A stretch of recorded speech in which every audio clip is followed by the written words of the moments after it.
Welcome, weary travelers, to Tales from the Fog. Tonight's subject, Haddie Kaur. Haddie spent her youth in a household brimming with love. Her mother, Professor Basant Kaur, moved across the world to teach agricultural science at a university in Trois-Rivières, Quebec. Her father, Rajan Singh, found remarkable success with a catering business in the small Quebecois town. Her house constantly swirled with the wonderful aromas of cumin, chilies, masala, cardamom, and fresh steaming naan pulled from the tandoor oven. Her earliest memories were filled with stories of India, and on her 10th birthday, her parents promised to visit Punjab just after the New Year. During the holiday season, her parents went to a party with their closest friends, Maurice and Francois Roy. When Haddie called her parents to say she felt sick, they left in a hurry. Driving through the winding, snow-swept roads of rural Quebec, Rajan lost control of the car, skidding into an icy, gnarled forest. It would be 2 days before their bodies were found, trapped in the vehicle. As Haddie's fever broke, the police arrived at her doorstep, telling her that they had not suffered. But Haddie was old enough to know the police were just being kind. The next morning, she woke up with white hair and a question that would haunt her for the rest of her life. The Roy took Haddie in, doing their best to fill the hole left by her parents. Despite the enormous loss, Haddie was again surrounded with love. The love her adoptive parents had for their son, Jordan, and the love the three had for her. But the trauma of losing her parents seemed to unlock something within her. She began to see things nobody else could see. Horrible, unnatural, unexplainable things. Apparitions tormented her in class, at home, in bed. Her unexpected screams earned her the nickname Helly Haddie, only adding to her alienation and anguish. Once a cheerful and social child, Haddie walled herself off to the world. With time, Haddie realized her uncanny abilities only triggered in certain areas. Dark areas. It was as though there were places in the world where another dimension somehow bled into our own. Jordan called these intersecting areas overlaps, and they seemed to give Haddie insight into a dark, shadowy world straight out of a cosmic horror story. When Haddie graduated from high school, she felt an unexplainable tug to discover who her parents were.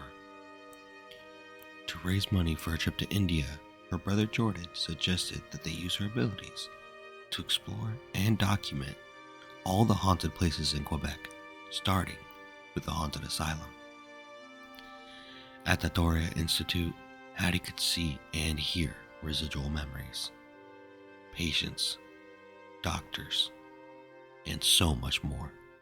While recording her impressions at the Institute, she offhandedly called the encroaching dimension the Ravage, since it not only assaulted her with memories of all times and places, but also gave the sense of feeding off psychic energy. The Ravage, she sensed, was a living mosaic of human suffering that was slowly corrupting and devouring the world. She concluded that they needed to investigate more to see if there was anything to her hypothesis. Jordan presented the footage and recordings to their uncle Stefan, who helped them turn what they had documented into a web series. Within days of uploading the first episode, Ravages of the Abyss was a viral hit. True crime fans, ghost chasers, and skeptics flooded the comments with their own theories of what she was experiencing. Stefan handled the production, and before long, he presented Haddie with her first check as a professional podcaster. Now with the working budget, Haddie was able to investigate the most haunted places in the world, seeking answers about the Ravage. Her investigation led her to a secluded island where once an entire town had mysteriously disappeared, leaving dozens of empty homes. She never felt such a strong influence of the Ravage as she did here. It pulsed with suffering and cruelty and repressed darkness. Haddie absorbed the emotions of the ghost town and closed her eyes, calming herself and silencing her mind. She began to hear guttural screams and cries and whimpers. When she opened her eyes again, she could see the scintillating orange residual memories of people tearing each other apart in the mud and rain. Then, everything disappeared as a much older version of her stepbrother beckoned her from one of the homes. She chased after him, only to stop suddenly with the realization that the Ravage was toying with her emotions, playing tricks on her, making her see things that couldn't possibly be real. The encounter nearly put Haddie off of the project entirely, but she was now the linchpin for a company that fed her family. Her uncle Stefan continued to line up sites to visit, and after a personal trip backpacking across India, Haddie carried on subjecting herself to the horrors of the Ravage. Then, while investigating a haunted World War II bunker in the Alps, Haddie heard someone faintly crying out for help in Punjabi.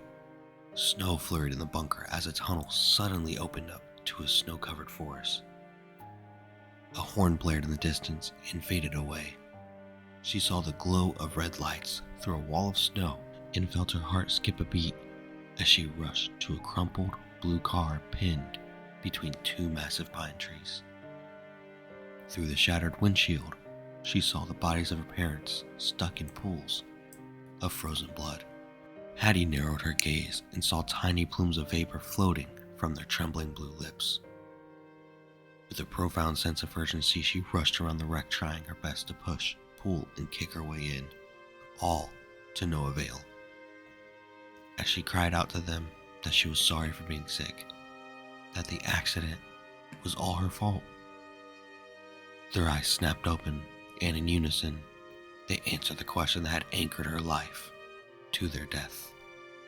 Yes, Petit. We suffered. With a terrible cry, Haddie fell back in the snow as ice tendrils wrapped around her and pulled her down into a world of endless darkness.